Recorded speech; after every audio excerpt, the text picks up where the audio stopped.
વિશે એક એવી મોટી ગેરસમજ પ્રવર્તે છે કે ગાવું એ લય છે. मेरे पिया गए रंगून, वहां से किया है टेलीफोन, तुम्हारी याद सताती है. आ लय છે. પણ શમશાદ બેગમ ગાય ત્યારે એ ગાન લયમાં પરિવર્તિત કરી નાખે છે. मेरे पिया गए रंगून अटके, वहां से किया है टेलीफोन, तुम्हारी याद सताती है, तुम्हारी याद सताती है. આમ હે ક્યાં લખ્યું છે? હેડ લખ્યું છે.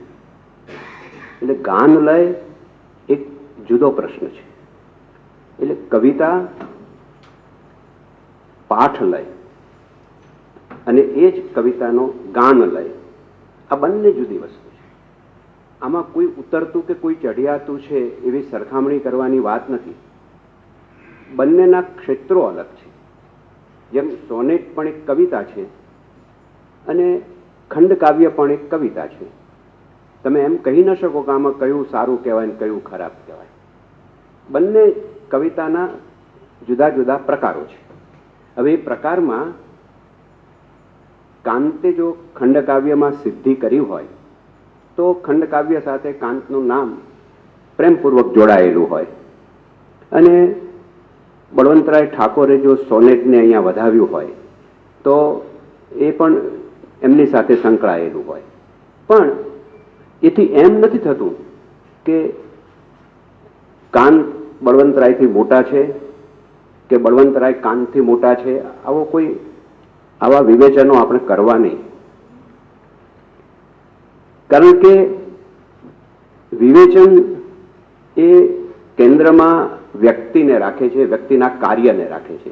હા, તમારે ક્યાંક એને વધારે શાર્પ બનાવવા માટે કોઈ સરખામણી મૂકવી હોય, કોઈ વાત કરવી હોય તો સાહિત્ય માત્ર આપણાની પરદેશના સાહિત્યની પણ એમાં ઉમેરણ કરી શકો, પણ એ પુષ્ટિ માટે હોય, તુષ્ટિ માટે હોય, પણ કરવત ચલાવવા માટે હોય નહીં. આ આપણે ખાસ ધ્યાન રાખવું જોઈએ. તો લય એ આપણે પહેલા સમજો કે કવિતામાં અંગ્રેજીમાં બે શબ્દો છે, આપણી ભાષામાં પણ બે શબ્દો છે. એક શબ્દ છે લય અને બીજો શબ્દ છે છંદ. એટલે મીટર એને આપણે છંદ કહીએ છીએ અને લય એટલે રિધમ. ગાન લય એમાં પણ રિધમ છે.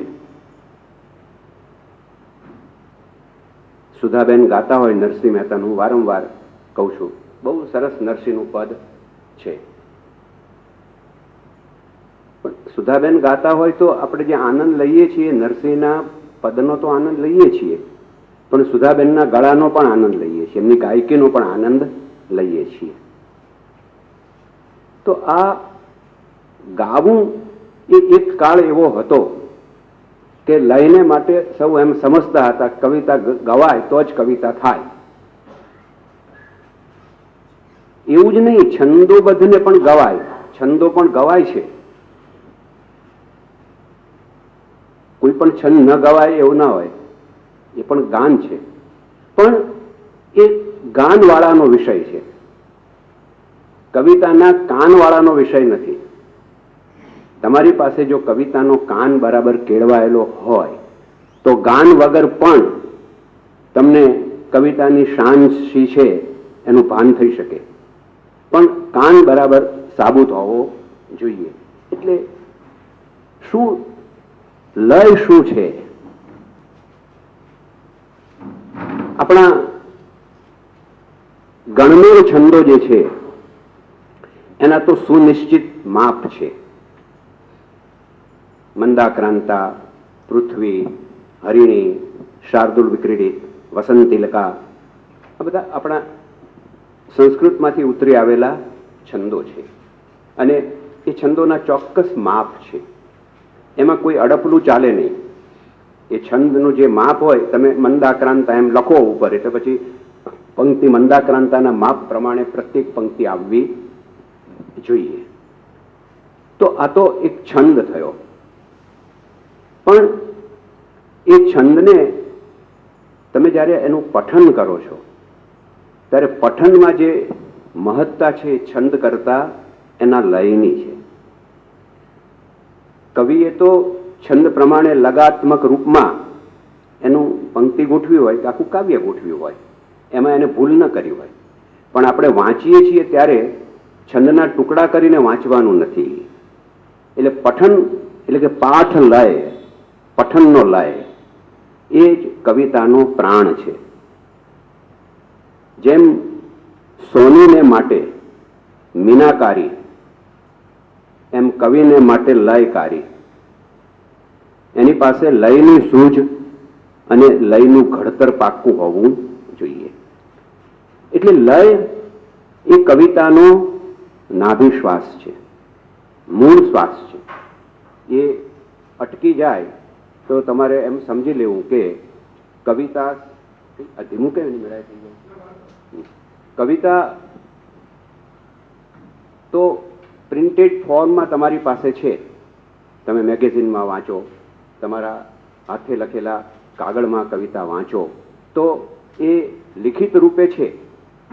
પણ લિખિત રૂપે હોય એ એક વસ્તુ છે, તમે એને વાંચો એ બીજી વસ્તુ છે, અને તમે એને લયબદ્ધ વાંચો એ ત્રીજી વસ્તુ છે.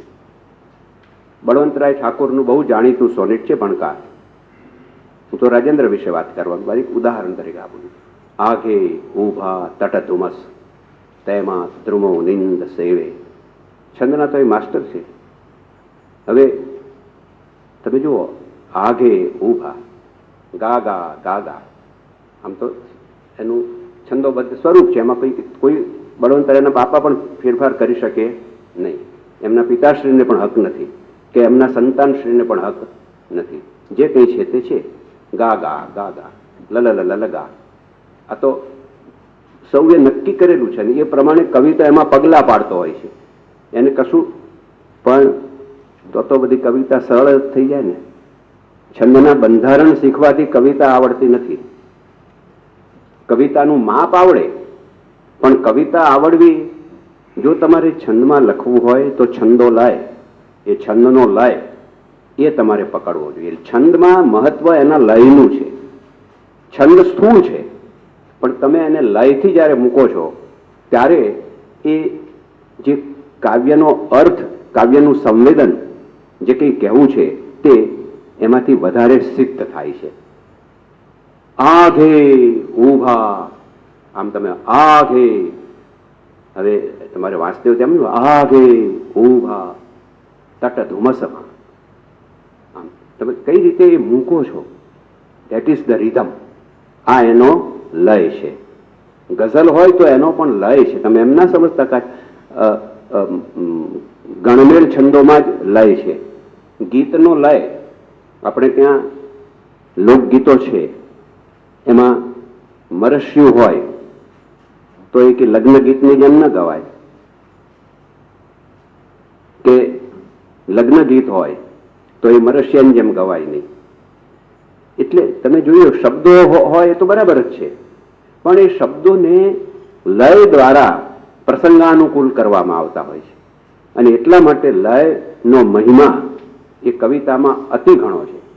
એટલે હું તો એમ કહું કે લય એ કવિતાનો પ્રાણ છે. જો લય ન હોય તો કવિતા વિખેરાઈ જતી હોય છે, એ તમને જોઈએ એવું કામ આપતી નથી. અને એટલા માટે કયા શબ્દ આગળ અટકવું, કયા વર્ણ પાસે અટકવું, ક્યાં અટકવું, ક્યાં ધીમી ગતિએ, ક્યાં વિલંબિત કે દ્રુત ગતિએ ચાલવું, એ લયની સૂઝથી તમારામાં આવતું હોય છે. અને એ રીતે જો તમે કાવ્યને જુઓ અને એ રીતે પઠન કરવું, એટલે એમ નથી કે આપણે હું બોલું માઇકમાં જ બોલવું. આપણે મોં બંધ રાખીને પણ પઠન કરતા હોઈએ છીએ. આપણે બોલ્યા વગર પણ કાવ્યનો પાઠ થઈ શકતો હોય છે. અને એટલા માટે જ પેલા નિરંજને કહ્યું કાનની કળા છે. એટલે આપણું અંતર બોલે અને આપણો આ અંતરકર્ણ એ સાંભળે, બસ. બીજા કોઈને સંભળાવવાની જરૂર નથી. બીજાને સંભળાવવું હોય ત્યારે મારે આમ બોલવું પડે. બાકી તો હું મારો લય મારી જાતે માણી શકતો હોઉં છું, બોલ્યા વગર પણ માણી શકતો હોઉં છું. આમ આમ ડોલતો બેઠી ખાટે બળવંતરાય ઠાકોર, જૂનું પિયર ઘર, કેટલું સરસ સોનેટ છે. આ તો એક બુદ્ધિજીવી કવિ છે અને વિચારોર્મી કાવ્યના પ્રસ્થાપક છે. ઉર્મી તો હોય જ કાવ્ય, પણ વિચારપૂર્ણ ઉર્મી હોવી. હવે એ માણસ આવું જ પાછો પોતાનાથી વિરુદ્ધ કાવ્ય લઈ આવ્યો. જૂનું પિયર ઘરમાં એક બહેન પોતાના સાસરેથી ઘણા વખતે આવી છે અને એના પિયરમાં આવી છે અને એને જે આનંદ થાય છે પિયરમાં, બધું આમ એ વાંચો, કેટલું સરસ સોનેટ છે. આ માણસે, આ બુદ્ધિજીવી માણસે પણ સંવેદન વગર કોઈ રહી શકતું નથી. બુદ્ધિ એ સંવેદનને કાપવાનો કુહાડો નથી, આ સમજી લેવા જેવું છે. બુદ્ધિ એ સંવેદનને વધુ પ્રફુલ્લિત કરવાનો જલસ્રોત છે. એ તો જ આપણી સમજ, આપણી સંવેદના એ વધુ તીવ્ર બને. અને તીવ્ર તો બને, પણ તીવ્રની સાથે એ આનંદપ્રદ બને. ઘણીવાર આપણે એમ વિચાર કરીએ કરુણનો લય, શૃંગારનો લય, એટલે કે પ્રેમનો લય. તો આ બધા જ લય ભલે એ કરુણનો હોય પણ એ આનંદપ્રદ હોય. લય આનંદ આપે છે, એટલે આનંદ પર્યવસાયી છે. રિધમ છે તે, લય છે તે. એ ભલે કરુણ કાવ્ય હોય. મંગલ મંદિર ખોલો દયામય, મંગલ મંદિર ખોલો.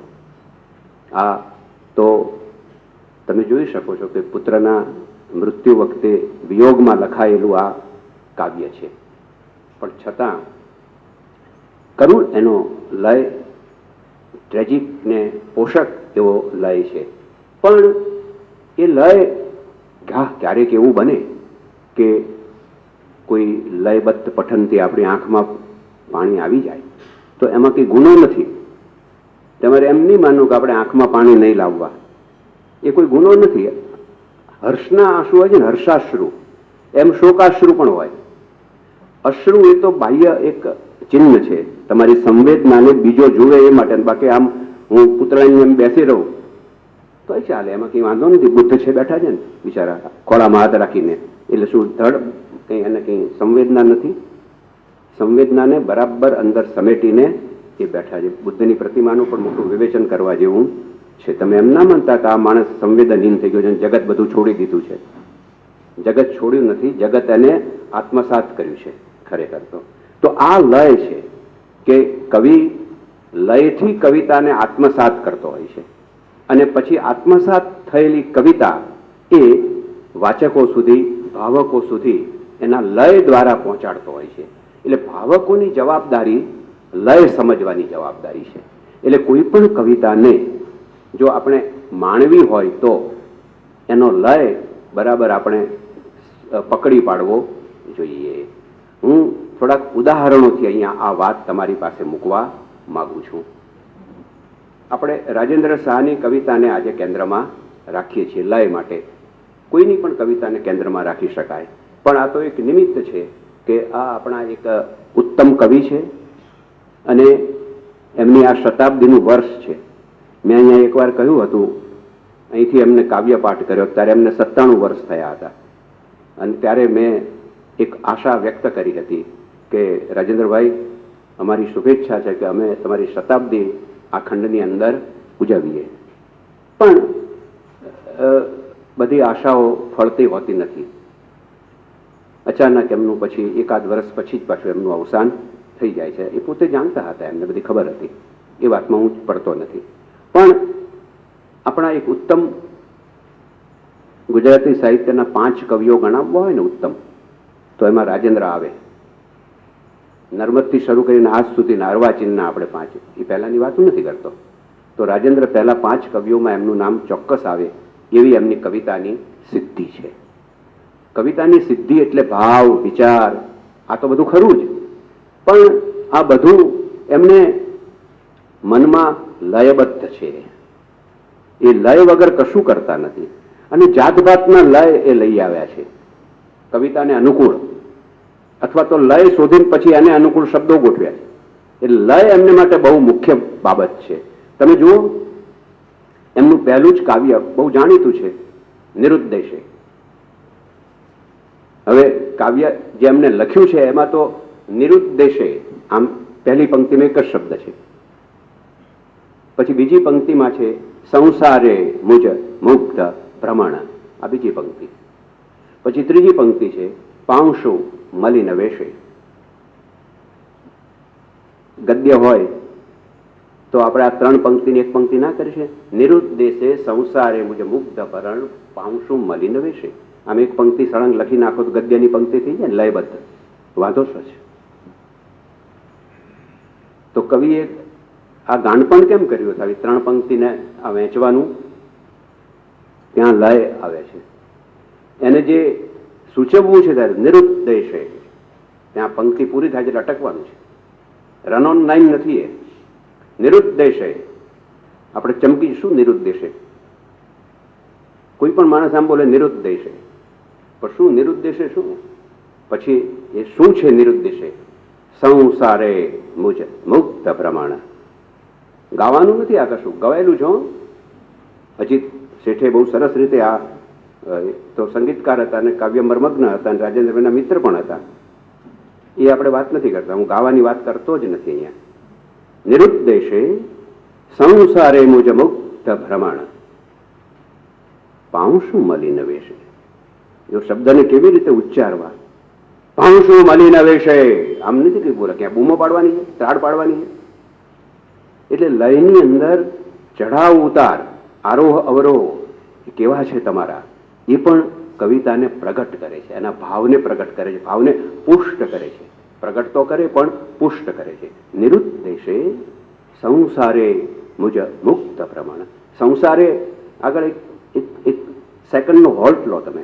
નિરુદ્દેશે સંસારે મુજ મુક્ત ભ્રમણ પાંશુ મલિન વેશે. એ પછી સાથે લઈ લેવું પડે. પાંશુ મલિન વેશે, પાંશુ મલિન વેશે આમ કરો તો ના ચાલે. એટલે લયમાં આ છે કયા શબ્દો તમે સાથે લઈ અને લયનો ઘટક તૈયાર કરો છો. અને એ ઘટક જે કાવ્યને અભિપ્રેત છે, કવિને અભિપ્રેત છે, એવો અર્થ પ્રગટ કરવામાં એ ઉપકારક બનતો હોય છે. એટલે એ રીતે આપણે એની વાત કરવી જોઈએ. એમના 5 સોનેટનું એક ગુચ્છ બહુ જાણીતું છે ગુજરાતી સાહિત્યમાં, આયુષ્યના અવશેષે. જો હવે આ બીજી વાત પણ એક નાનકડી કરી દઉં કે આ કાવ્ય જ્યારે એમને રચ્યું ત્યારે આયુષ્યના અવશેષે પહોંચ્યા નથી. એ તો આયુષ્યના મધ્યાંતરે માંડ પહોંચ્યા છે આ લખ્યું ત્યારે તો. અને છતાં માણસ પોતાની વિચક્ષણતાથી એ ભાવિનો પણ વિચાર કરી શકે છે. આ કાવ્યનો નાયક એક વૃદ્ધ નાયક છે, એવી એક સંકલ્પના છે અંદર. 5 સોનેટ છે, હરિણી છંદ છે 5 સોનેટનો, અને એનો નાયક વૃદ્ધ નાયક છે. આ વૃદ્ધ નાયક એવો છે કે જે ઘણા વખત પછી પોતાના વતનમાં જાય છે. આ રાજેન્દ્રનો અંગત અનુભવ છે, કારણ કે એમનું વતન કપડવણજ છે અને કપડવણજથી નીકળી ગયા પછી તો અમદાવાદ અને મુંબઈમાં એ સ્થિત થયા છે. અમદાવાદમાં થોડો સમય, બાકીનું જીવન એમને મુંબઈમાં વ્યતીત કર્યું છે. અને આ કાવ્ય લખાયું છે ત્યારે તો લગભગ અમદાવાદની ભૂમિમાં છે ત્યાં. પણ એ કવિ એમ સંવેદન કરે છે કે હું કેટલા બધા વર્ષોથી વતનથી દૂર નીકળી ગયો છું. તો એક વૃદ્ધ નાયક કલ્પે છે. પોતાની અંગત લાગણીથી પોતે વૃદ્ધ નથી, પણ કાવ્યને વધુ હૃદયંગમ બનાવવા માટે એના નાયકને વૃદ્ધ બનાવ્યો છે. કારણ કે વૃદ્ધ નાયક હોય તો જ એને આ અનુભૂતિ થાય ને ઘણા વર્ષે હું જવું તારે કેવું લાગે. લખનાર વૃદ્ધ કવિ નથી, યુવાન કવિ છે, પણ એને નાયક વૃદ્ધ બનાવ્યો કે જેથી એને સંવેદન વ્યક્ત કરવું છે. વતનનું, ભૂમનું, મકાનનું, આ બધું સંવેદન એ પેલો વૃદ્ધ ઘણા વખતે જાય છે એટલે એક લોજિકલ થઈ જાય, એક રિઝનેબલ લાગે આપણને. એટલે જો કવિએ આ પણ બહુ કામ કરવાનું છે કે બધું ઇલોજિકલ અને રિઝનેબલ કરી નાખો એટલે કવિતા થાય એવું માનવાની જરૂર નથી. અને એવું થાય તો કવિતા ન થાય એવું પણ નથી. કોઈ વસ્તુનો આપણે અતિ આગ્રહ નહીં રાખવાનો, આગ્રહ એક જ રાખવાનો અથવા અતિ આગ્રહ એક જ રાખવાનો. કાવ્ય થાય છે, કાવ્ય થાય એ મહત્વની બાબત છે. તમે જુઓ આ આયુષ્યના અવશેષે એક યુવાન કવિએ લખેલું વૃદ્ધની મનોદશાનું કાવ્ય છે.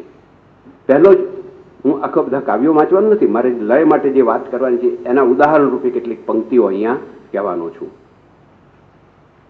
આ સોનેટ ગુચ્છનું પહેલું સોનેટ ઘર ભણી, એનું શીર્ષક એમને આપ્યું છે ઘર ભણી. હવે પંક્તિ જુઓ. ખખડ થતીને ખોડંગાતી જતી દમણી જૂની, વિજન પથને ચીલે ચીલે તમિશ્રમહી ઘન. આમ તો હરિણી છંદ છે, પણ તમે જો હરિણી છંદની રીતે વાંચો એને એના યતિને મૂકીને તો એની મજા ન આવે. એના લયને જે અર્થપોષક લય છે એ પ્રમાણે તમારે એનું પઠન પણ કરવું પડે. એટલે પઠનમાં લય બહુ જ મહત્વનો છે, એટલે પઠન લય આપણે કહીએ છીએ. એ શું કહે છે? ખખડ થતીને ખોડંગાતી. જો ખોડ, આમ તો ઝડપથી ખખડ થતીને ખોડંગાતી, આમ બોલો તો શું, એમાં કંઈ થાય નહીં. પણ જે લયને એમને અંદર જીવંત કર્યો છે, હરિણી છંદને એમને શબ્દોની પસંદગી ખખડ થતી. જો ખખડ થતી, આમ તમે જો શબ્દો તમારા કાનમાં ખખડાટ સંભળાશે. ખખડ થતીને ખોડંગ. જો ખોડંગ, ત્યાં યતિ છે, ભંગ થાય છે, યતિભંગ છે. ત્યાં યતિ નથી, યતિ તો આગળ આવે છે, પણ કવિએ યતિ ભંગ કર્યો છે. અને યતિભંગનો પણ કેવો સમુચિત લયાત્મક ઉપયોગ થયો છે એ તમે જોઈજો. ખખડ થતીને ખોડંગ. ખોડંગ અટકજો, ગાડી અટકી છે ખોડ પર, એટલે ખખડ થતીને ખોડંગ ગાતી. ખોડંગ, ત્યાં સહેજ સેકન્ડ અટકો તમે અને પછી ગાતી મૂકો, તો ત્યાં ગાતી એ ગાવાની વાત નથી. ખોડંગ ગાતી તરત બેસી જશે, થોડોક જ વિરામ. અને એનાથી જે એને ડમણીનું ખોડંગાવું છે એ એમને પ્રગટ કર્યું છે. અને આ લયથી થાય છે. શબ્દો તો મૂક્યા જાય, શબ્દોનો જો લય તમે ના હોય, તમે સીધું ખખડ થતી ખોડંગાતી જતી ડમણી જૂની, આમ કરો તો કંઈ સમજણ નહીં પડતી, અર્થ સમજાય છે. પણ લયથી જે જીવંત બને છે સંવેદન, એ જુદી વાત છે. ખખડ થતીને ખોડંગાતી, પછી અટકવું પડે. શું આપણને શું છે આ ખખડ થતું ખોડંગાતું શું છે? જતી ડમણી જૂની.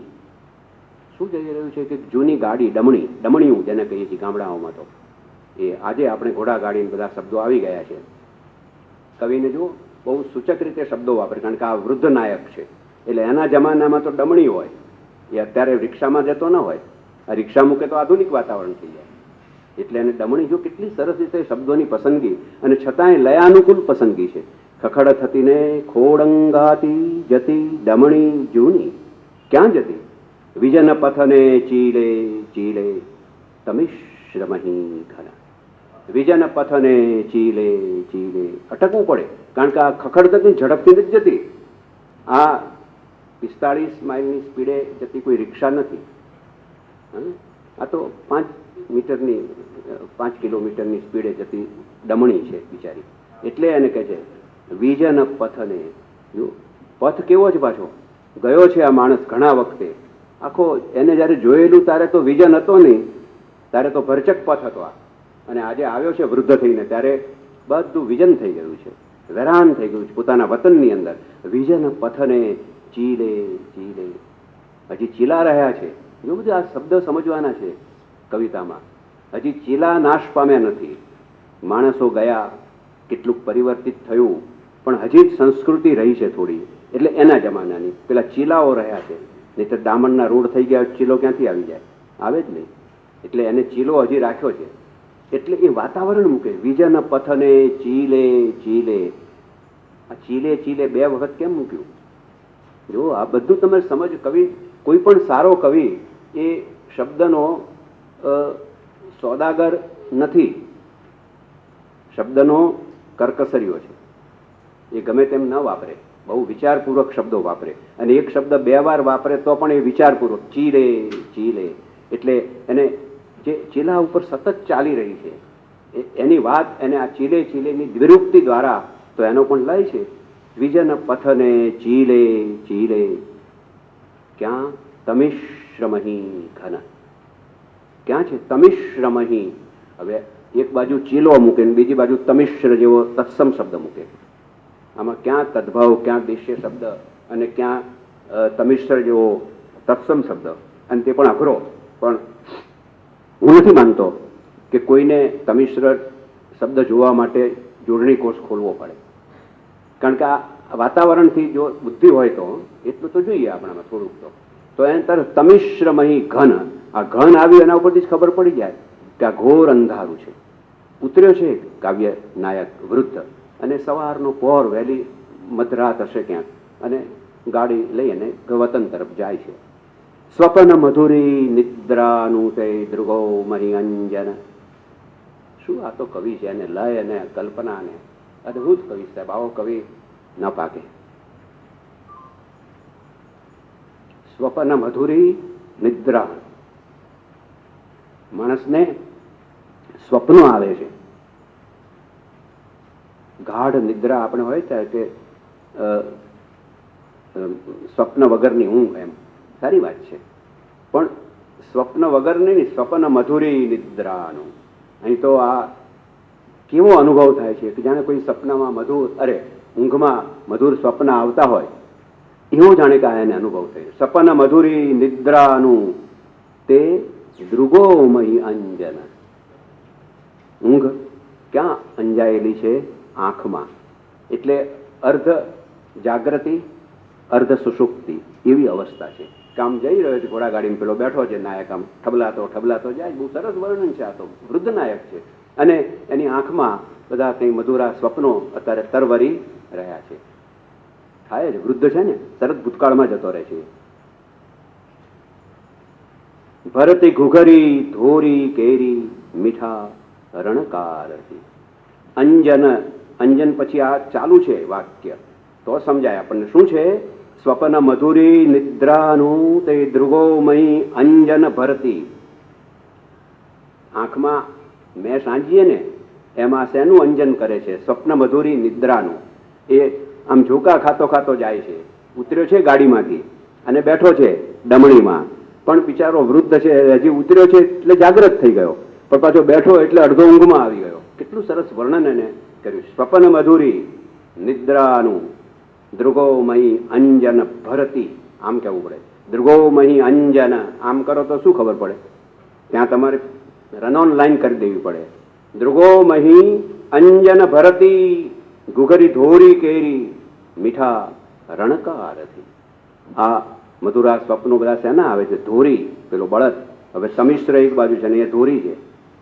આ બળદના જે ઘુઘરા છે એનો મધુર રણકાર આવે છે, એનાથી પેલો આમ ડોલી જાય છે, અને અડધો ઊંઘમાં અને અડધો જાગ્રત અવસ્થામાં ઘોડાગાડીમાં બેઠો બેઠો જાય. તમે જોઈ શકો છો કે કેવળ શબ્દો આ ન હોય તો પણ હરિણીનો લય તો થાય ને. ગા ગા ગા ગા લ લ લ ગા ગા લ ગા ગા લ ગા ગા ગા ગા દેવે ગા ગા ગા ગા, આમ કરું તો હરિણી તો થાય જ.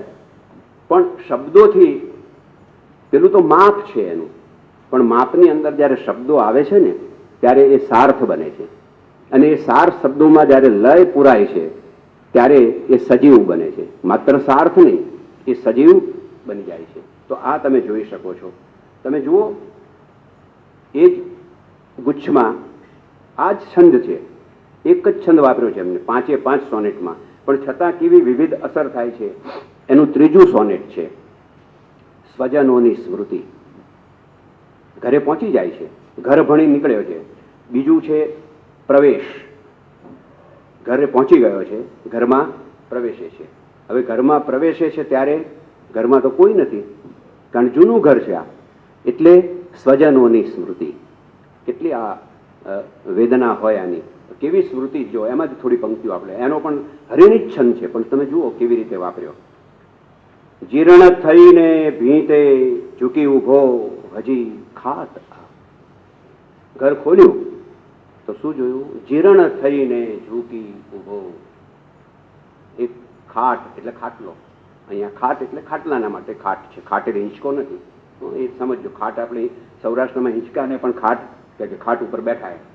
પણ મૂળ તો પહેલાના હિંચકા એ ખાટલાના જ થતા હતા. ખાટલાને ઉપર જ ઝૂલાય એટલે ખાટ આવી. આપણે એમાં બધી જતા નથી અત્યારે વ્યુત્પત્તિઓમાં. પણ તમે જુઓ, જીર્ણ થઈને ભીંતે ઝૂકી ઉભો હજી ખાટ. આ ત્યાં એને તમારે હરિણી છંદના ટુકડા કરીને વાંચવું પડે. જીર્ણ થઈને ભીંતે ઉભો હજી ખાટ. આ શું? આ કશું નથી એમાં તો. એનો જે ભાવ છે એ લયમાં છે કે ક્યાં તમે શબ્દને પંક્તિને ક્યાં અટકાવો છો. જીરણ થઈને ભીતે, આમ તમે આમ બોલો એટલે આમ શું જીરણ થઈને ભીતે શું છે? તો ભીતે ઝૂકી ઊભો હજી ખાટ. હજી શબ્દ જુઓ, હજી, સ્ટીલ ટુડે. હું ગયો છું આ ખાટ મૂકીને. ઓહો, હજી તો એનો એમ જ આ પડ્યો છે ખાટ. જો કવિતા એક હજી શબ્દને કેટલો બધો આખો અર્થમાં એક સંવેદના પૂરી આપે છે. એટલે કવિની ખૂબી આ છે, કયો શબ્દ વાપરો છો અને એ કયા સ્થાને વાપરો છો.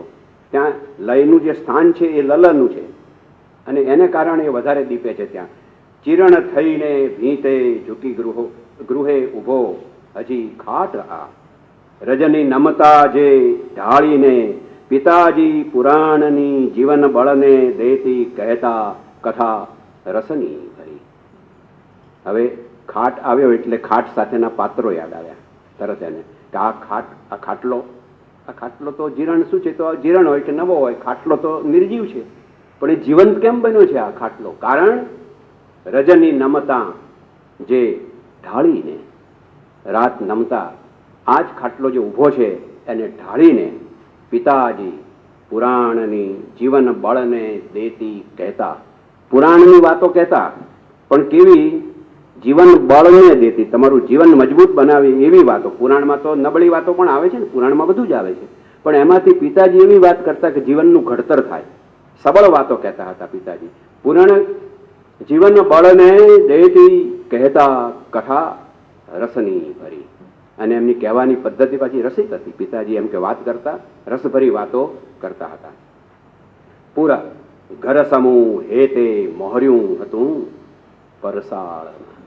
પૂર આખું આ નગર ઘર સમૂહ મોહર્યું હતું પરસાળમાં. આ પરસાળ શબ્દ ખબર પડે તો પડે. વરંડા આપણે કહીએ છીએ ને આગળનો, હવે તો પરસાળ જતો રહ્યો, વરંડા આવી ગયા. કઈ નહીં, વરંડામાં એમ કોને. તો પરસાળમાં બધા આપતજનો બેસી ગયા છે અને જાણે આખું નગર બેઠું હોય એમ લાગતું હતું. તમે જુઓ કે લયથી આખું વાતાવરણ કેટલું જીવંત કરી મૂકે છે અને એની સાથે જે ભાવ સંવેદન છે એ પણ કેટલું મધુર બની ઉઠ્યા છે. કરુણ રસ પણ મધુર હોય છે. એકમ એવો કરુણ રસ. ભવભૂતિ જ્યારે વાત કરે ત્યારે બધા જ રસમાં એમ કે ઉત્તમમાં ઉત્તમ શ્રેષ્ઠ હોય તો તે કરુણ છે. એટલે કરુણ છે એટલે રડાવે એટલે નકામો છે એમ નહીં. કરુણ એ ઉત્તમ રસ છે. બીજી એક વાત કરીએ.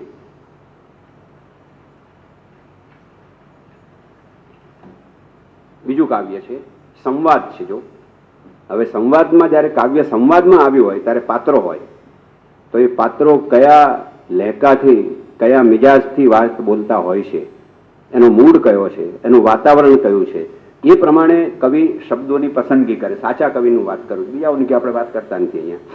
તો જે સારો અને સાચો કવિ છે એ બહુ જ વિચારપૂર્વક બધું પસંદ કરતો હોય છે. એમનું એક બહુ સરસ કાવ્ય છે શેષ અભિસાર. શેષ અભિસાર, જીવનમાં બાકી રહેલી હવે ગતિ જવાની છે એટલે મૃત્યુની ગતિ છે. ત્યાં શેષ અભિસાર, માણસ મરણ પથારીએ પડ્યો હોય, અભિસાર તો જીવનમાં કર્યો જ છે બધો. અભિસારિકા આપણે કહીએ છીએ ને, અભિસારિકા. અભિસાર તો બધા કરતા જ હોય છે, નીકળી પડતા હોય, પણ આ તો શેષ અભિસાર. અને અભિસાર શબ્દ પણ એને જુઓ, મૃત્યુને કેવું મધુર બનાવ્યું છે. શેષ અભિસાર કહ્યો છે, મૃત્યુને શેષ અભિસાર, એમ કે હવે આ છેલ્લું જવાનું છે. એ અભિસાર છે, એ જવાનું છે, એમાં દુઃખ નથી. એટલે સ્ત્રી, જો પહેલું પાત્ર સ્ત્રી, એ બોલે છે ચૂપ હો એ પધારે છે. બસ ત્યાં વાક્ય પૂરું થયું. સ્ત્રી બોલે છે ચૂપ હો એ પધારે છે.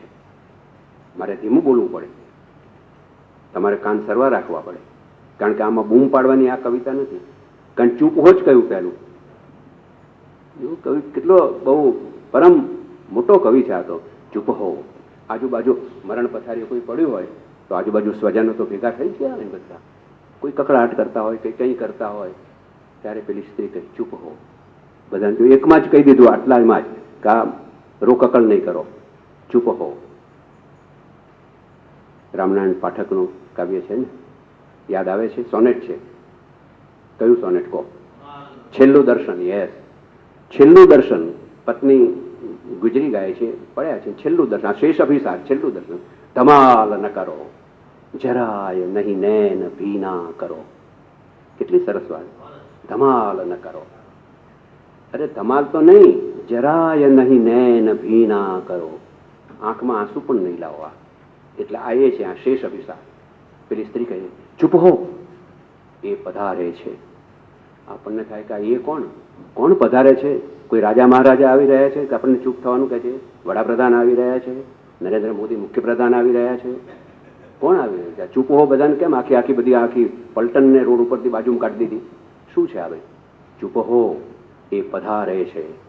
એના મહિષનો દૂર ઘુઘરો રણકે, જેનો ઓરો ઓરો પડે ધ્વનિ. આખું વાતાવરણ ક્યાં લઈ જાય છે? કોણ? એના મહિષનો.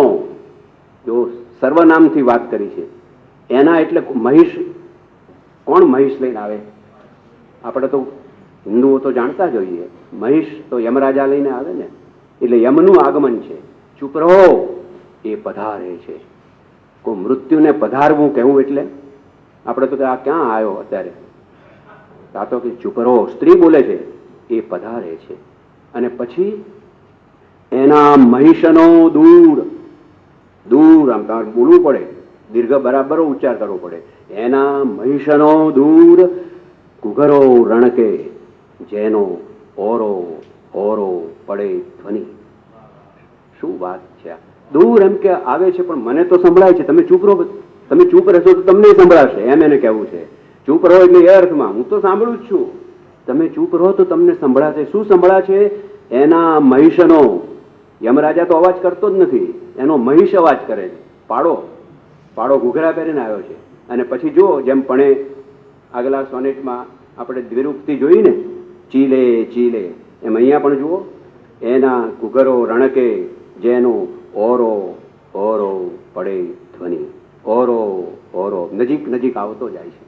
આ ઓરો ઓરો શબ્દ વાપરીને એમણે પેલો નજીક આવતો જાય છે એની ગતિ સૂચવી છે. જુઓ એમ કે ચૂપ રહો, આ ધ્વનિ ઓરો ઓરો આવે છે, નજીક નજીક સંભળાવતો જાય છે. દૃષ્ટિની સીમની પેલી પારના અંતરિક્ષના. દૃષ્ટિની સીમની પેલી પારના, દૃષ્ટિ મર્યાદા કે દૃષ્ટિની સીમની પેલી પારના. પંક્તિ એક જ છે, પછી શબ્દ પાછો હજી આવે છે આમાં. અંતરિક્ષના પેલી પારના પછી અટકવું પડે. દૃષ્ટિની પેલી પારના અંતરિક્ષના ભેદીને ગહનો આવે. આ ગહન ગૂઢ અંતરાળ એ ભેદીને આવી રહ્યો છે. ઓળંગી અદ્રિયો ઊંચા. ઓળંગી અદ્રિયો ઊંચા. ઊંચા ઊંચા પહાડો ઓળંગી. કારણ કે આ તો ભૌગોલિક વાત છે ને, આપણને તો આજે આપણને ખબર પડે છે, પણ કવિએ તો વર્ષો પહેલા જોયેલું છે, વાંચેલું છે. અને પહાડો છે બધા. આપણને કે હિમાલય છે એવું માનવાની જરૂર નથી. અને પહાડો જાત જાતના છે, એને ઓળંગીને. આ તો છેદ ક્યાંથી આવે છે વિચાર તો કરો. આપણી કલ્પના બહાર છે, એટલે ઊંચેથી યમરાજ આવી રહ્યો છે અને આ બધા પહાડોને ઓળંગતો ઓળંગતો આવે છે. વાંકા છે માર્ગને પેલા અહીં ત્યાં ચંડરોધનો. એ આવી રહ્યો છે ત્યારે શું છે? વાંકા છે માર્ગ. ગમે ત્યાં વિચારો હોય, એને કશું નડવાનું નથી. કહેવાની વાત નહીં, વાંકા છે માર્ગ, ભૂલો પડી જાય કોઈ, પણ આ તો વાંકા છે માર્ગ ને પેલા અહીં છે ચંડરોધનો. ચંડ એટલે પ્રચંડ, રોધનો એટલે અવરોધો. એને રોકવાના અવરોધો ઘણા બધા છે, ઘણા રોકી રહેવાના છે માણસો પ્રેમથી આથી. કારણ કે સ્વજન જતું હોય તો પેલાને રોકવાનો જ પ્રયાસ કરે ને, યમરાજભાઈ ઉભો રહે ને 2 કલાક પછી 2 કલાક પછી. કેટલી સરસ વાત એને મૃત્યુની ક્ષણની કરેલી છે. વાંકા છે માર્ગને પેલા અહીં ત્યાં, અહીં ત્યાં એમ, અહીં ને ત્યાં એમ, અહીં ત્યાં ચંડરોધનો, પ્રચંડ રોધનો છે.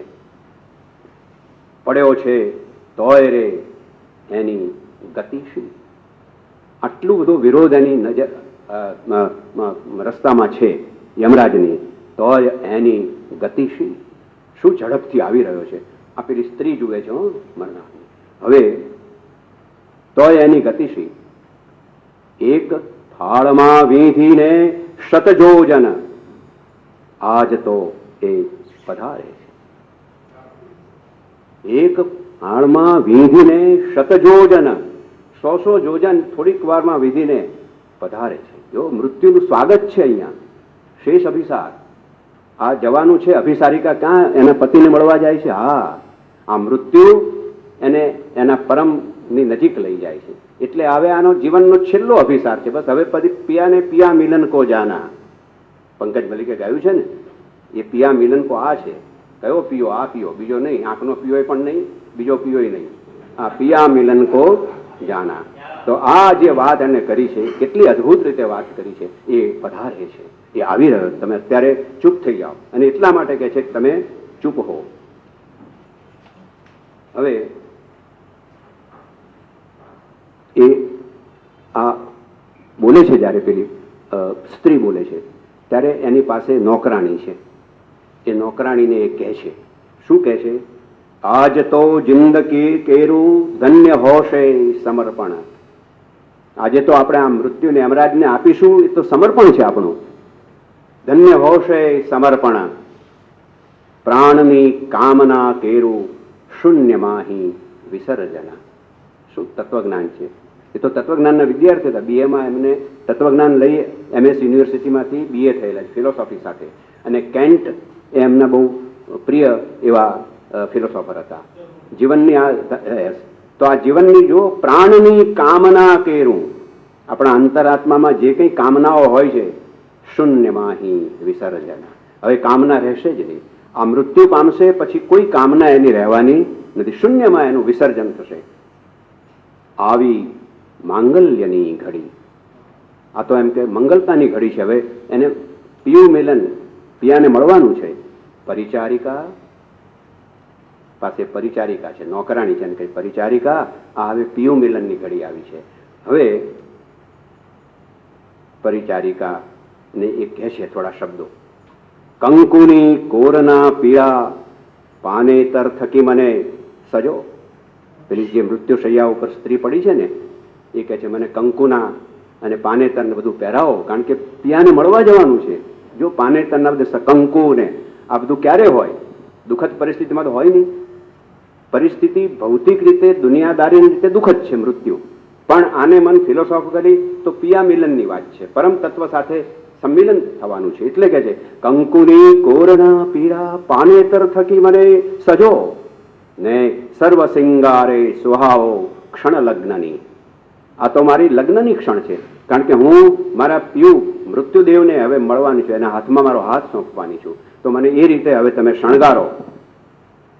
દીપને પ્રગટાવી જો મૂકો પેલા ખૂણામહી. હવે દીવો કરો, કારણ મૃત્યુ વખતે દીવો કરે છે ને, ઘીનો દીવ. અહીં તો એ સરસ રીતે વાત. દીપને પેલા ખૂણામાં મૂકો. અરે ઓ પરિચારિકા, જો સાત કરે બોલાવે છે. અરે આમ ઓ પરિચારિકા, ક્યાં ગઈ તું? દીવો કર જલ્દી, મને સજાવો, હવે આવી ગયો છે. પરિચારિકા કે જી. જો કેવો ડાયલોગ. પેલા અરે ઓ પરિચારિકા જી, તરત પેલી જવાબ આપે છે જી. આવે, આમ અટકી જાય છે. સ્ત્રી બોલે છે આવે, ટપકા મૂકે છે. વાક્ય પૂરું કરે આવે. માં બોલશો નહીં, કારણ પરિચારિકાને તો ગમતું નથી, કારણ કે એની શેઠાણી જાય, મરણ પામે, કેવી રીતે ગમે. એટલે કે આવે, આ આવી રહ્યો એમ કે પીયું. માં બોલશો નહીં. જો કેટલી લયથી કેટલી આખી વાત સિદ્ધ થતી હોય છે. ટુકડા ટુકડા પંક્તિઓ ના કર્યા છે, છંદ છે, પણ જે વનવેલીમાં એમણે ટુકડા કરીને મૂક્યું છે સાહેબ, એ આખી વસ્તુને કેટલી આખો વાર્તાલાપ એનો જીવંત બની જાય છે. હું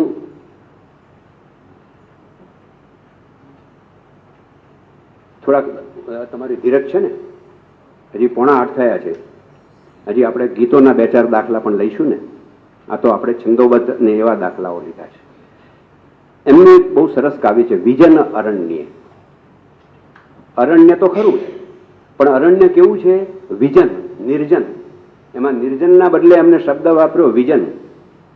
કવિની ખૂબી પસંદગી શબ્દોની તો અદભુત છે એમની. વિજન અરણ્ય. તમે નિર્જન અરણ્ય બોલો તો મજા જ નથી આવતી. વિજન અરણ્ય, એવું અરણ્યમાં આ નાયકની ગતિ છે કે જ્યાં કોઈ જ છે નહીં, અને કાવ્ય ઉપડે છે એકાકી હું અહીં. પહેલી પંક્તિ આવી, 3 જ શબ્દો. એકાકી હું અહીં. ઉપર વિજય અરણ્યને કહ્યું ને, જ્યાં કોઈ માણસ નથી, એટલે એકાકી જ હોય ને. છતાં એક પ્રશ્ન, એકાકી હું અહીં આમ અહીં ઉપર તમારે ભાર મૂકો પણ લયમાં પ્રશ્ન વખતે, એટલે જે કાકુઓ છે અંદરના એ પણ તમારા લયમાં પ્રગટ, ઉચ્ચારમાં પ્રગટ થવા જોઈએ. એકાકી હું અહીં નહીં, પ્રજા નહીં, અહીંની સાથે કે ના નહીં, એકાકી નથી.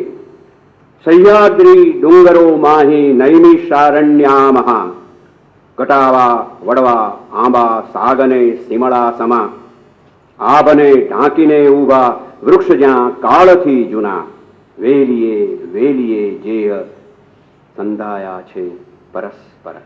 ઉપર બધું વર્ણન કર્યું શું શું છે, પછી ધીમે રહીને વેલીએ વેલીએ જે સંધાયા છે પરસ્પર.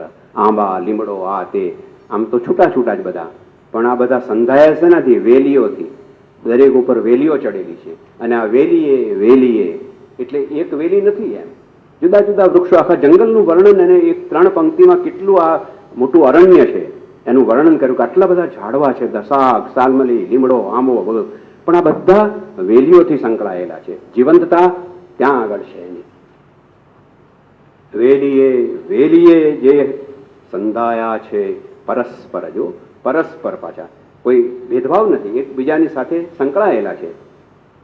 આભથીએ વળી ઝાઝી ઢંકાઈ છે વસુંધરા. આજે તો જુઓ એમ કે કેવું છે આકાશમાં, આપણે કહીએ આટલું બધું છાયું છે, નહીં નહીં, આપથી એ વધુ છાઈ છે વસુંધરા. આજે તો આટલું બધું એના ઉપર કેટલું બધું આમ લદાઈ છે એવું નથી, આ તો ઢંકાઈ છે સરસ રીતે, એ છવરાઈ છે, એના ઉપર બધું કેટલું છાવરી દીધેલું છે વસુંધરા. કેરને કાશને બીજી અડાબીડ વનસ્પતિ, આ બધા નામો એ ગણાવે છે, એનાથી આખું અરણ્યનું વાતાવરણ સજીવ બને છે. એમની બાજુનું કપડવણ જ બાજુનું જ બધું, એમ તો જાતના ખૂબ અનુભવો જ બધા. પછી કઈ સાંભળવી જણા વીણવાની વાત. વેલીએ વેલીએ જે સંધાયા છે પરસ્પર, આભથી વળી ઝાઝી ઢંકાઈ છે વસુંધરા. કેરને કાસને બીજી અડાબીડ વનસ્પતિ, અંગના અંચળા જેવી સોય છે રંગથી ભરી. અંગના અંચળા જેવી, આ બધી વનસ્પતિ કેવી લાગે છે, અંગનો જાણે કોઈ સરસ મજાનો અંચળો પહેર્યો હોય એવી શોભે છે. આ વિજન અરણ્યમાં માણસ વિજનતાનો અનુભવ કરતો જ નથી. જો અંદરથી પોતાની સાથે હોય તો એને બહારના કોઈની જરૂર પડતી નથી. એ વાત એમને કહેવી છે. આપણે આખા કાવ્યનો આસ્વાદ તો લઈ શકીએ ને, એક જ કાવ્ય થાય, પણ હું લય દ્વારા એમને શું કહેવું છે એની વાત તમને કહેતો હોઉં છું. એવું જ એમનું ઉત્તમ કાવ્ય છે શ્રાવણી મધ્યાને. શ્રાવણ મહિનાને આ એમના કપડવંશથી કેદારનાથ જતા જે આખો માહોલ છે ત્યાં આગળ એનું આ વર્ણન છે.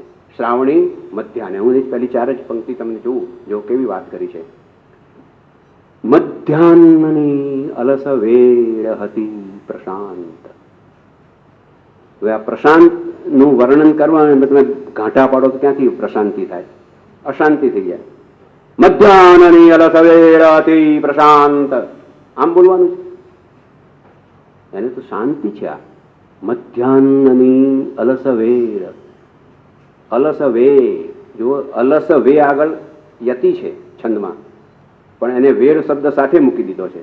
હવે તમારે યતિભંગ કર્યો છે એમણે, તો હવે તમારે યતિભંગ આગળ તો યતિ પાસે અટકવું જ પડે, પણ યતિભંગનો એમને કેવો સમુચિત ઉપયોગ કર્યો.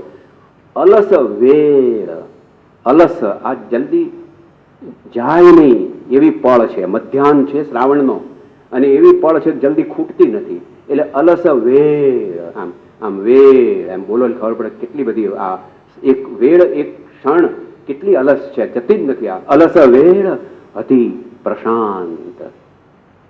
આમ અલસ વેળ છે પણ કેટલી પ્રશાંત છે. આ તો બહુ સરસ છે, મજાનું કે કાવ્ય નાયક કહે. ધીરે ધીરે લસતી ગોકળ ગાય જેમ. આ મધ્યાહ્નની વેળા કેવી રીતે આગળ વધી રહી છે. અલસ કહ્યું ને ઉપર, એટલે અલસને સાબિત કરે છે હવે કે કેવી રીતે ધીરે ધીરે લસતી ગોકળ ગાય જેમ. ગોકળ ગાયને જોયું છે ને તમે, ગામડાના માણસોએ જોયું, શહેરના માણસોએ તો હું નથી માનતો જોયું હોય, પણ એ તમે જુઓ તમને ખબર જ ના પડે કે ચાલે છે. ચાલતી હોય તમે આમ તાકી તાકીને જુઓ તોય ખબર ના પડે, અને પછી એ આમ અંતર પસાર કરે ત્યારે ખબર પડે કે આ ચાલી, તમને તો ખબર જ ના પડે. એ એટલે કેટલી સરસ એને એ પ્રતીકને ઉપમાન બધું લઈ આવે છે. ધીરે ધીરે વસતી ગોકળ ગાય જેમ, જેમ ગોકળ ગાય ધીમે ધીમે જાય એમ આ મધ્યાહની શ્રાવણની વેળા ધીમે ધીમે આગળ વધી રહી છે. ને શ્રાવણી જલનું વર્ષણ તે ક્લાંત. આ શ્રાવણી અષાઢ મહિનાનો જળ નથી, શ્રાવણી જળ વરસાદની વાત છે. તે ક્લાંત, થાકી ગયેલું. ક્લાંત એટલે વરસાદ પણ થાકી ગયો છે. તો વરસી વરસીને શ્રાવણની મધ્યાને ધીમો ધીમો વરસાદ સરસ પડી રહ્યો છે. ફોરા ઝરે ધ્રુમથી રહી રહી એક એક. જો કેટલું ચિત્ર એને આમ તમારે એક એક શબ્દ છૂટો જ પાડવો પડે. ફોરા ઝરે દ્રુમથી રહી રહી એક એક. આમ તમે બતાવે જો આ વૃક્ષ ઉપરથી આમ ધીમે ધીમે એક એક ટપકું પાણી ટીપું ટીપું ટીપું ટીપું પડી રહ્યું છે. એને જો એક એક એક આ ગણતરી કરાવીને તમારી આંખ સામે જે ટીપા વરસી રહ્યા છે, ઝાડ ઉપરથી નીતરી રહ્યા છે, પણ કેવા ધીમા છે.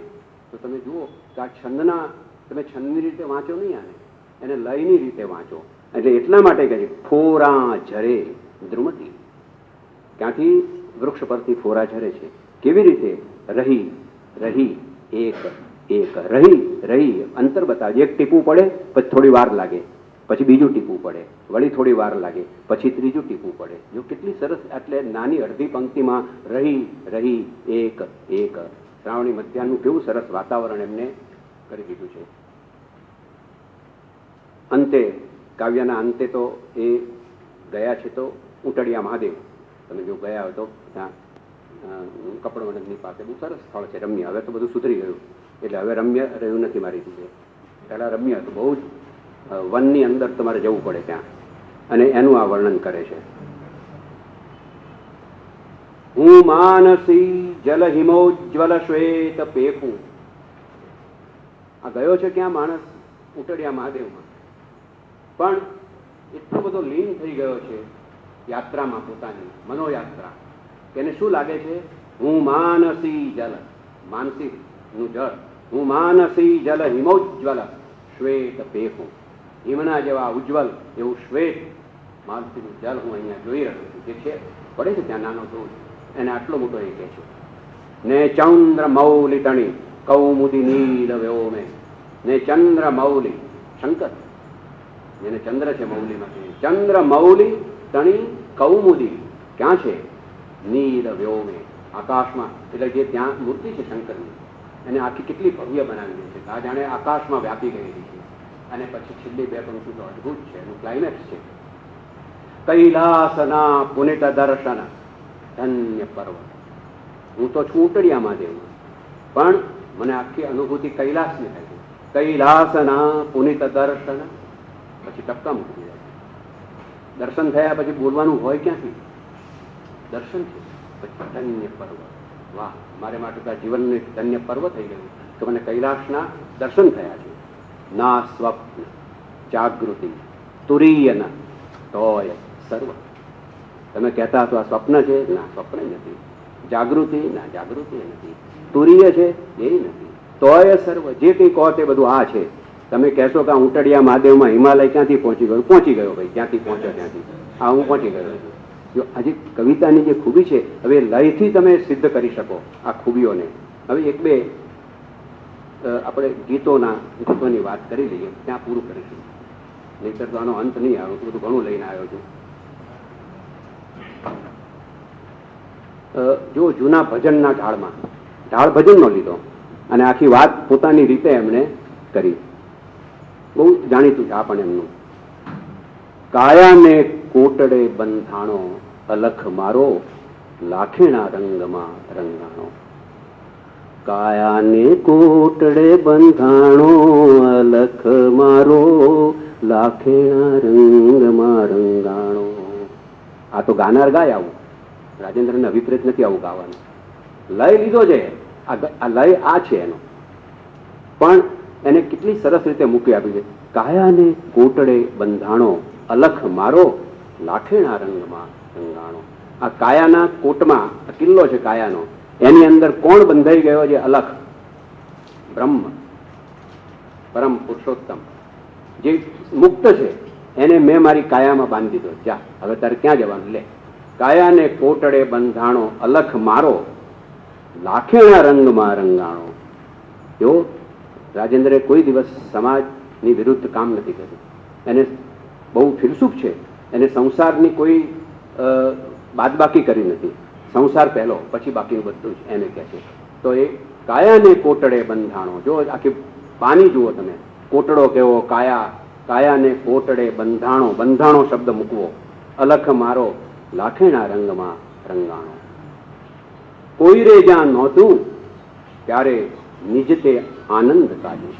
જ્યારે કોઈ હતું જ નહીં અહીંયા, ત્યારે કોઈ રે જ્યાં નહોતું ત્યાં નિજને આનંદ કાજે ઝાઝાની ઝંખનાઓ કીધી.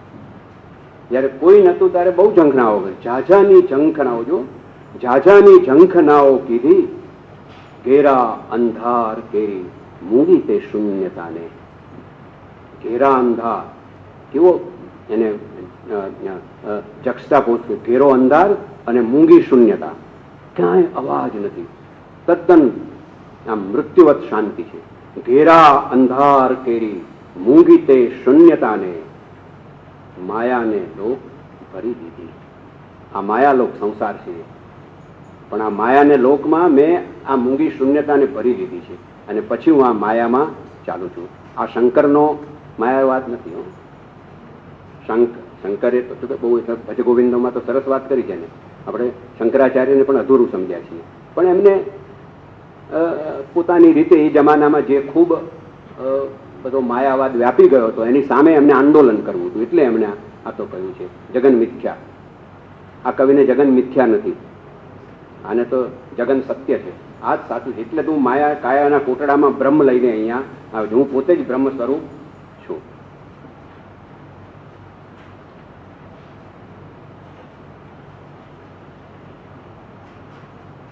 ફરી પાછો બીજો લાય, એ પણ આ લોકનો લાય છે, લોકલાય. હરિ મારે નયને બંદીવાન, મારી આંખમાં મેં હરિને કેદ કરી દીધું છે, હવે ક્યાં જવાનો છે?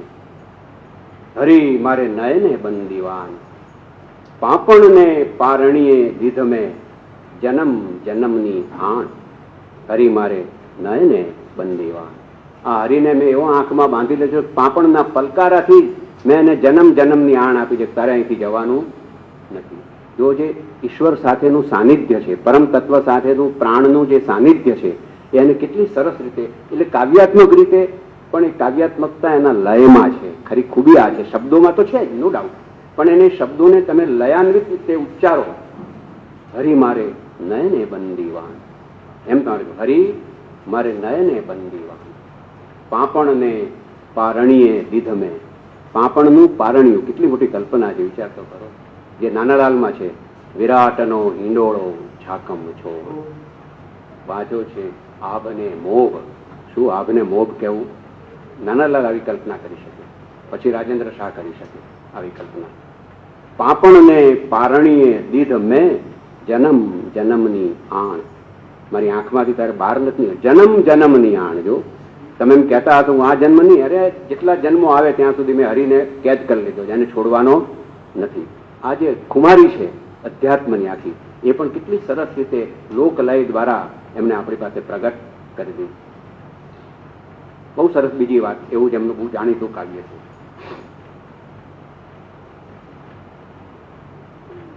વગડામાં કેવડો થાય, તમે જોયું, આપણે જાણીએ કેવડે સુગંધી હોય, સરસ મજાની, આમ મજાનો હોય, સરસ હોય, પણ સહેજ નાના નાના કાંટા હોય, ધ્યાન ના રાખો તો મુશ્કેલી થઈ જાય. એટલે એના એ આખી અનુભૂતિનું આ કાવ્ય છે, કેવડિયાનો કાંટો. બહુ જાણીતું એમનું ગીત છે, સરસ છે પણ, અને એમાં પણ લય જુઓ, લોકલય છે. કેવડિયાનો કાંટો અમને વનવગડામાં વાગ્યો રે. વનવગડામાં ગયા તો વાગ્યો ને, હા, પણ ગયા તો વાગ્યો, અને વાગ્યો તો ઓય બાપ નથી કહેતા, મુઈરે એની મેં કલેજે દવ ઝાઝેરો લાગ્યો રે. મુઈરે એની મેં, આ મુઈરે એમાં ખરાબ અર્થમાં નહીં, મુઈરે એટલે વાલ છે, જાજા ભાઈ મુઈ. આમ શું કરે છે, આપણે કહીએ ને મુઈ, સૌરાષ્ટ્રમાં વપરાય જ છે આ બધું. મુઈ તું અહીં ક્યાં આવી? હવે મુઈ એટલે અહીં ક્યાં આવી એટલે આ સ્વાગત છે. મુઈ તું અહીં ક્યાં આવી એ પ્રશ્નમાં એનું સ્વાગત છે, તું આવીએ સારું કર્યું. તો અહીંયા મુઈ રે એની મેં, જો આ મુઈ રે શબ્દ એને કેવી રીતે સરસ વાવે. કલેજે દવ ઝાઝેરો લાગ્યો રે. આ દવ ઝાઝેરો, આમ તો પીડા થાય ને વાગે એટલે એ પીડા છે, પણ આ દવ તો અહીંયા જુદો છે, આ તો પ્રેમનો દવ છે. દવ ઝાઝેરો લાગ્યો રે, બાવળિયાની શૂળ હોય તો ખણી કાઢીએ મૂળ. આ તો કરવું શું? બાવળની શૂળ વાગી હોય તો આમ લાંબી હોય ને તો ખણી કાઢીએ મૂળ. ખણી એટલે ખેંચી કાઢીએ. ખણી કાઢીએ મૂળ. કેર થોરના કાંટા અમને કાંકરિયાળી ધૂળ. કેર અને થોરના કાંટા હોય અમને તો કાંકરીવાળી ધૂળ જેવા લાગે છે. આ તો અણદી ઠાનો અંગે ખટકો જાલિમ જાગ્યો રે. પણ આ તો અણદી ઠાનો, આ કેવડિયાનો કાંટો દેખાતો નથી મારો બેટો કે, અને એવો પેસી ગયો છે અંદર કે કલેજે ખટકો જાલિમ જાગ્યો રે. જો જાલિમ શબ્દ પણ લઈ આવે છે અંદર. જાલિમ એટલે આપણે તો ભાષામાં કેવો શબ્દ જ વાપરીએ છીએ, તો આ એનો ખટકો પણ એવો જાલિમ છે કે અમારે કરવું શું? તો જો તમે લઈને પણ કેટલી સરસ રીતે આપણી પાસે મૂકી આપે છે. એકાદ કાવ્યની વાત કરીને પછી આપણે લયની વાત પૂરી કરીશું.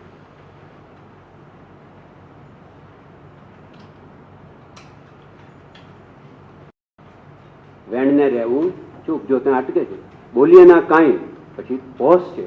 વેણને રહેવું ચૂપ. આપણે વાણી ઉચ્ચારવાની નથી. વેણ એટલે વચન, વાણી શબ્દ ઉચ્ચારવાનો નથી. નેણ ભરીને જોઈ લે વીરા. બોલીશ તો તું નહીં માણી શકે. નેણ ભરીને જોઈ લે વીરા. પોતાની જાતને કહે છે. વીરા એટલે ભાઈ એવા અર્થમાં નહીં. વીરા એટલે એક વ્યક્તિને સંબોધીને મિસ્ટર એવા અર્થમાં. નેણ ભરીને જોઈ લે વીરા, વેણના પાણી ઝીલના રૂતે સાગર છે વાકુપ. તું જરા જોતો ખરો કે આ વેણના પાણી જે ઝીલે છે એ સાગર છે કે કૂપ. કહેવાનો મતલબ એ છે કે સાગર હોય કે કૂપ હોય, પાણી તો ત્યાં જ ઝીલાય છે ને બધું. તો એ કેવા પ્રતીકો, કેવા કલ્પનો, કેવા અલંકારો, કેવી સામગ્રી લઈ આવી અને કેવા લયમાં ઢાળીને એ આપણને ન્યાલ કરી દે છે. એ વસ્તુ બહુ જ અગત્યનું છે.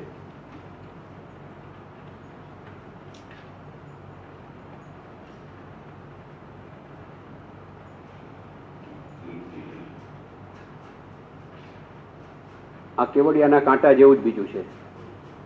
એ પણ આવું સરસ છે. ઝૂંક વાગી ગઈ. ઝોકો કંઈક વાગી ગયો ને, એક આટલી જ વાત છે. ઝૂંક વાગી ગઈ. મને જરા ઝૂંક વાગી ગઈ. આમ સરસ ગાયું છે અજીતને. મને પંક્તિ આમ, મને જરા ઝૂંક વાગી ગઈ. બહુ મોટો ઝોકો નથી વાગ્યો, જરા. મને જરા ઝૂંક વાગી ગઈ. માલતીની ફૂલ કોમળી તોય દુઃખ લાગી ગઈ. ઝૂંક કોની વાગી? માલતી. માલતી તો કેટલું કોમળ પુષ્પ હોય છે. હવે એની દુઃખ જામ વાગી ગઈ તો શું કઈ ના થાય? એ માલતી થાય, આપણને ના થાય કઈ. પણ આ તો કે છે મને જરા ઝૂંક વાગી ગઈ. માલતીની ફૂલ કોમળ. કોમળ એવા માલતીના ફૂલની ઝૂંક આમ અડી ગયું તોય દુઃખ લાગી ગઈ. સાવ નાનકડું ફૂલ એક અડી ગયું તો દુઃખ લાગી ગઈ. મને જરા ઝૂંક વાગી ગઈ. થલ મહિમે જલ ને વળી જલ ને થાનક રહ્યો. એવો માણસ ક્યાંથી ક્યાં પહોંચી જાય. આ જે ઝૂંક વાગી એનું પરિણામ શું આવ્યું એ છે. આ ઝૂંક એવી વાગી છે કે થલ મહિમે જલ ને જલ ને થાનક રહ્યો. જ્યાં કંઈ નતું ત્યાં કંઈક કંઈક જોવાનું મને મળ્યું. એક ઘડીમાં જોઈ લીધા મેં હજાર સૂરજ સોમ. અને એક ઘડીમાં તો મને આમ હજાર સૂરજ ને હજાર સોમના દર્શન થઈ ગયા છે. સોણલા ને દોર દુનિયા નવી ગૂંથવાતી ગઈ. સોણલા ને દોર આ એક સ્વપ્નવત, એમાં એના દોરામાં આખું નવું જગત મારે માટે ઉઘડી ગયું. એ બધું જો એટલે લોકલય, બહુ જ લોકલયનો એમને અત્યંત સરસ રીતે ઉપયોગ કર્યો છે. વાત આખી નવી, બાની નવી, માત્ર લોકલય જ હોય પણ એ લયને એમને કેવી રીતે સરસ અહીંયા આગળ પ્રગટ કર્યો છે એ બહુ જ મહત્વની બાબત છે. એક છેલ્લું લઈને પછી પૂરું કરીએ.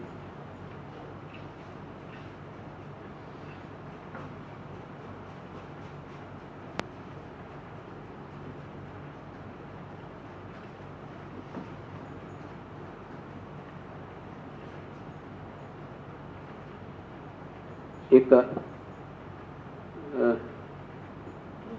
યુવતી હોવી જોઈએ આની નાયક. કોઈ વૃદ્ધા તો હશે જ નહીં એમ લાગે છે. નાની છોકરી પણ નહીં હોય, પણ ટીનેજર હોવી જોઈએ. બહુ સરસ એનું વર્ણન એમને કર્યું છે. વાયરે ઉડી ઉડી જાય, આ એનું શીર્ષક છે. શીર્ષક તો કંઈ નથી, તો પંક્તિમાંથી એક ભાગ શીર્ષક તરીકે લીધો. પણ એમને કહેવું છે શું?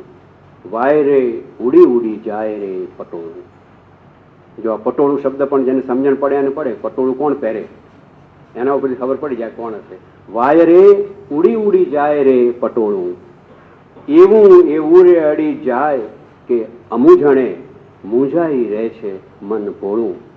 વાય રે ઉડી ઉડી જાય રે પટોળું. હું આમ ઘણું એને કરું છું, પણ આ સાલો પવન એવો આવ્યો છે કે આ ઉડણી ઉડી જ જાય છે મારી તો. અને એવું એવું રે અડી જાય કે અમુજણે મૂંઝાઈ રહે છે મન. જો અમુજણે મૂંઝાઈ રહે, જો કેવા શબ્દો, અમુજણથી મૂંઝાઈ જાય છે.